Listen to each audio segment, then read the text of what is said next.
সাদিয়া রোশনি সূচনাকে ঘিরে সামাজিক যোগাযোগ মাধ্যমে তীব্র আলোচনা সমালোচনা শুরু হয়েছে। গত 4 জুলাই রাজধানীর আগারগাঁওয়ে বাংলাদেশ চীন মৈত্রী সম্মেলন কেন্দ্রে অনুষ্ঠিত জুলাই জাতীয় সম্মেলন সঞ্চালনার পর তাকে নিয়ে একের পর এক পোস্ট ছড়িয়ে পড়ে। বিশেষ করে আওয়ামী লীগ সংশ্লিষ্ট বিভিন্ন প্ল্যাটফর্মে তার আগের সম্পৃক্ততার অভিযোগ তুলে প্রশ্ন তুলেছেন অনেক সামাজিক মাধ্যম ব্যবহারকারী।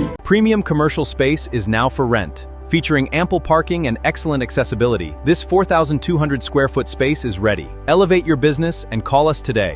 জুলাই 24 শহীদ পরিবার সোসাইটি ও আমরা জুলাই যোদ্ধা কেন্দ্রীয় নির্বাহী কমিটির যৌথ আয়োজনে অনুষ্ঠিত এই সম্মেলনে দেশের বিভিন্ন প্রান্ত থেকে আসা জুলাই গণ অভ্যুত্থানের শহীদ পরিবারের সদস্য এবং আহত যোদ্ধারা অংশ নেন। অনুষ্ঠানে তারা নিজেদের অভিজ্ঞতা, কষ্ট ও প্রত্যাশার কথা তুলে ধরেন। অনুষ্ঠানের প্রধান অতিথি ছিলেন প্রধানমন্ত্রী তারেক রহমান।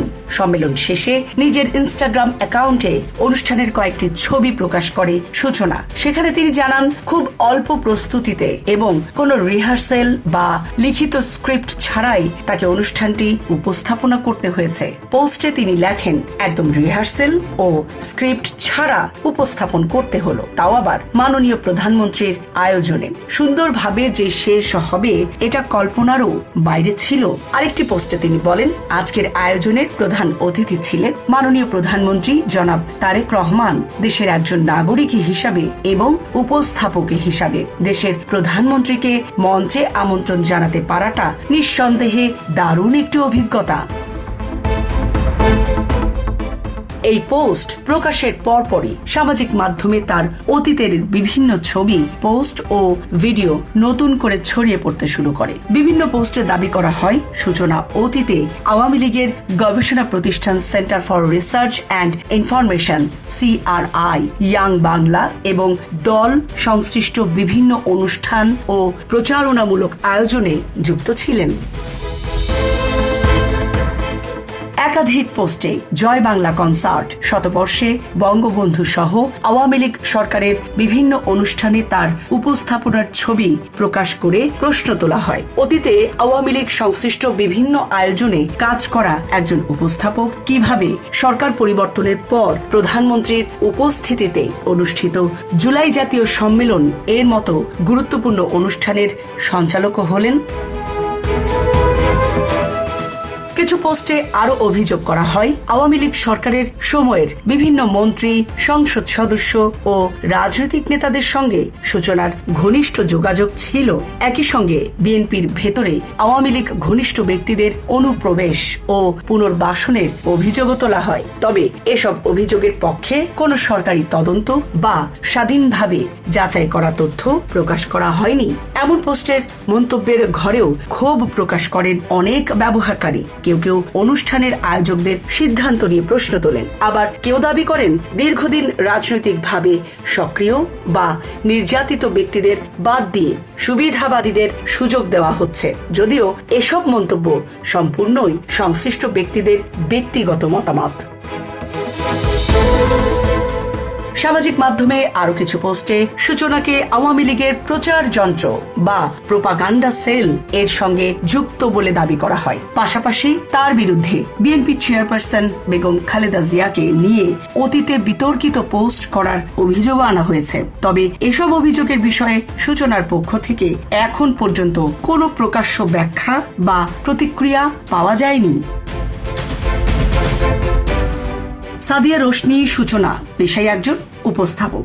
বিভিন্ন সময়ে তিনি টেলিভিশন ও রাষ্ট্রীয় অনুষ্ঠানে সঞ্চালনার দায়িত্ব পালন করেছেন। গণমাধ্যমে প্রকাশিত তথ্য অনুযায়ী তিনি বাংলা ভিশন, ATN বাংলা ও বিটিভির বিভিন্ন অনুষ্ঠানের উপস্থাপক হিসাবে কাজ করেছেন। তার উপস্থাপিত অনুষ্ঠানগুলোর মধ্যে রয়েছে দিন প্রতিদিন, সদাই পাতি, হিজুল তমাল ও জাগরণ। তার বুধবার সামাজিক যোগাযোগ মাধ্যমের পোস্ট থেকে দেখা যায় 2024 সালের 7 মার্চ চট্টগ্রামের এম.এ. আজিজ স্টেডিয়ামে অনুষ্ঠিত জয় বাংলা কনসার্ট 2024-এও তিনি উপস্থাপনার দায়িত্ব পালন করেন। এছাড়া তার লিঙ্কডইন প্রোফাইলে উল্লেখ রয়েছে 2023 সালের মে মাস থেকে তিনি সিআরআই এর উদ্যোগে লেটস টক ইয়াং বাংলার মডারেটর হিসাবে দায়িত্ব পালন করেছেন। একই বছরের ডিসেম্বরে আয়োজিত let's talk with Sheikh Hasina অনুষ্ঠানে তার অংশগ্রহণের তথ্যও বিভিন্ন সংবাদ মাধ্যমে প্রকাশিত হয়েছিল। ওই অনুষ্ঠানে প্রশ্নোত্তর পর্বে তিনি বিশেষ চাহিদা সম্পন্ন শিশুদের জন্য সরকারি সেবা আরও সহজলভ্য করার বিষয়ে বক্তব্য রাখেন। তবে শুধু আওয়ামী লীগ সরকারের সময় নয়, অন্তর্বর্তী সরকারের সময়েও বিভিন্ন রাষ্ট্রীয় অনুষ্ঠানে তাকে উপস্থাপকের ভূমিকায় দেখা গেছে। 2024 সালের ডিসেম্বরে প্রধান উপদেষ্টা ডক্টর মোহাম্মদ ইউনূসের আমন্ত্রণে বাংলাদেশ সফরে আসা তিমুর লেস্তের প্রেসিডেন্ট জোসে রামোস হোর্তার সম্মানে আয়োজিত সাংস্কৃতিক সন্ধ্যা ও নৈশভোজও তিনি সঞ্চালনা করেন। সেই অনুষ্ঠানের ছবিও তিনি নিজের ইনস্টাগ্রাম অ্যাকাউন্টে প্রকাশ করেছিলেন। জীবন অবাক না করলে কে করবে? 28% মিল্ক ফ্যাটের অবাক করার সাথে ফ্রেশ মিল্ক পাউডার। জীবন অবাক করুক প্রতিদিন। এদিকে জুলাই জাতীয় সম্মেলন ঘিরে সামাজিক মাধ্যমে যে বিতর্ক তৈরি হয়েছে সে বিষয়ে আয়োজকদের পক্ষ থেকেও এখন পর্যন্ত কোনো আনুষ্ঠানিক ব্যাখ্যা দেওয়া হয়নি।